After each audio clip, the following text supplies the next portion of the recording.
শেখ, আমার প্রশ্ন হলো যে আমরা 5 ভাই সকলে একসাথে একটা বাড়িতে বসবাস করি। প্রত্যেকের আলাদা আলাদা সংসার আছে, স্ত্রী আছে। বাড়ি যেহেতু একটাই, সেক্ষেত্রে দেবর ভাবি সবাই একসাথে বসে কথা বলে, দেখা সাক্ষাৎ হয় ইত্যাদি। এটা শরীয়ত সম্মত কি হারাম হবে? আর হারাম হলে করণীয় কি? হারাম হলে করণীয় হচ্ছে আলাদা হয়ে যাবেন, ঘর ভাগ করে নেবেন, যদি ভাগ করা সম্ভব হয় ফ্ল্যাট ফ্ল্যাট করে নেবেন, আর না হয় নতুন বাড়ি তৈরি করবেন। বাড়ি তৈরি করার যদি ক্ষমতা না থাকে, তো এইভাবে তো আপনাদের সন্তানও হচ্ছে, সন্তানরাও বড় হবে, তখন কি করবেন? সুতরাং বাড়ি তৈরি করার, আলাদা হয়ে পৃথক থাকার ব্যবস্থা করুন। আর যে পর্যন্ত না হচ্ছে তো সে পর্যন্ত মহিলাদেরকে বলুন যেন খুবই সতর্কতার সাথে থাকে।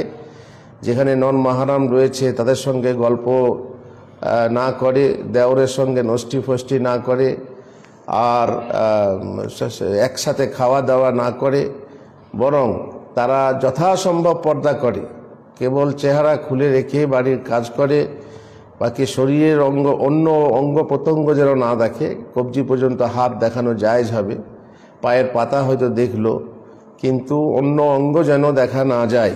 যেমন শাড়ি পরা মহিলা হলে তাদের পেট পিঠ সাধারণত দেখাই যায়, তারপরে মাথায় কাপড় সরে গেলে চুল দেখা যায়, মাথা দেখা যায়, সেটা মোটেই জায়েজ না। এইভাবে একসাথে ফ্রি মিক্সিংভাবে থাকলে পরে গুনাহ হবে। অতএব সেই মতে আপনারা কাজ করতে থাকুন, যে যাতে করে প্রত্যেকের বাড়ি পৃথক হয়ে যায় এবং পর্দা বহাল রাখা যায়, বজায় রাখা যায়।